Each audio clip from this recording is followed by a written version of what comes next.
Christoph, thank you for joining us. Pleasure. What brings you to ICOE 2016? I'm Commercial Director of Sustainable Marine Energy. So tidal energy is what we're all about, and clearly this is a great conference to be at.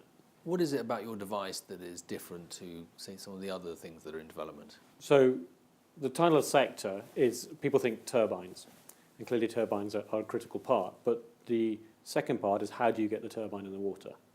And we have devised a platform that we think will radically reduce the cost of that activity, of taking the turbine, putting it in the water, maintaining it there, and recovering it if you need to do some maintenance. So what are your next steps? We've tested the first one off the Isle of Wight. That went well, but we want to go to a more vigorous site. So we're heading up to EMEC in Orkney. We'll put it in the water in the next couple of months, and then after that we'll put 4 other platforms in alongside it. So you are quite clearly commercially driven. Of course.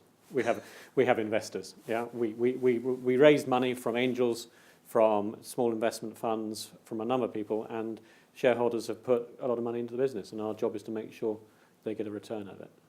And because it's such a new area, what is the likelihood of that? It's good. It's very important to have the right commercial model. Most technologies start small, make money, then grow. We feel that the industry started the wrong way. They came in with big systems, big platforms, big ideas, and have had to keep going back to shareholders and government for more money, have yet to make money in the market. So we plan to follow the routes of other technologies, whether it's cars or aeroplanes or wind turbines. Start small, 240 kilowatt will be our first commercially viable platform. Sell that, make money, have happy customers, build some more before we start getting bigger in size and capacity. So in the midterm, what are your plans? Midterm is, once we've got the 5 in the water at EMEC, is to sell them to developers. So the good news for us as a relatively small device company is that the Crown Estate is doing simplified leasing for 3 megawatt sites. So we're talking to developers, and a number who are moving out of wind and solar because the government's not making it easy for them, and saying, where do they go next? So we're saying to these developers, look, tidal is the next one, but don't worry, you don't have to run in and do 100 megawatts in your first project. Let's just do 3. That will be 12 of our platforms, and that will be commercially viable. You'll make a return for your investors on that. And how are Crown Estate facilitating that? What they've done is they've said, if it's under 3 megawatts, you can apply to the Crown Estate to have the site. They will check that nobody else is just about to come and do the same thing. But if nobody else is immediately up for it, you can have it. Previously, it was more like a sort of leasing round. You had to bid in for it and justify it. And it was a long, drawn-out process. And there were big sites, 50 megawatts, 100 megawatt sites. But none of those sites have been developed yet. And now they're saying, look, let's get going with something smaller, get some runs on the board, and then we can grow from there. So what are your long-term aims? The long-term aims is to be a core part of the industry. We believe we will deliver the lowest cost of energy because our platform sits mid-water column. It's buoyant, so it's up in the water column, but it's not on the surface.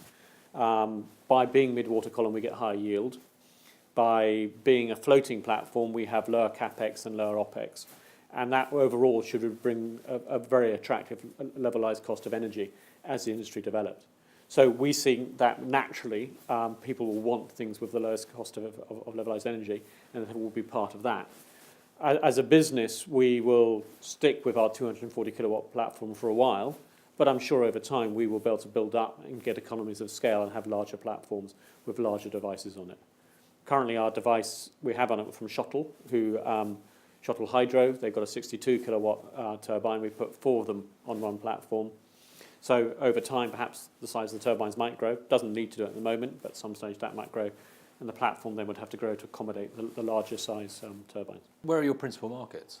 Starting in the UK. UK is good.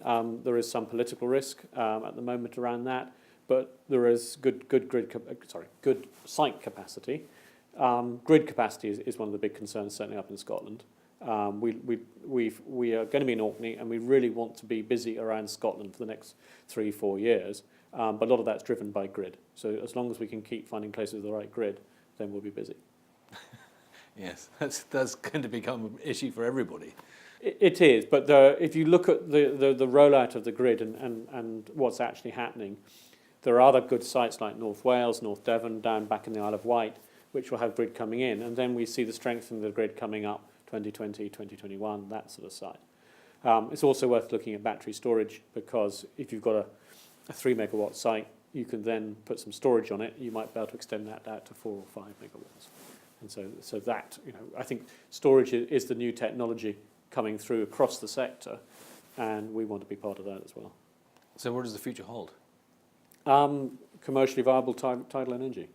Do you need a strong political will and an economic environment to pursue your ambitions, or will you be able to weather that storm, pun unintended? You need a certain degree of political will to create the right economic environment, undoubtedly. We think we've got most of it. There's a couple of tweaks that we're talking to government about, and that, well, I think what we've said makes sense. What we then need is some stability and some certainty for investors, because clearly when you raise money, they say to me, what's happening next? What's this government going to change? But we've had good messages back from UK government on tidal, and we're feeling quite comfortable where we are at the moment. Thank you very much, Christoph. Great.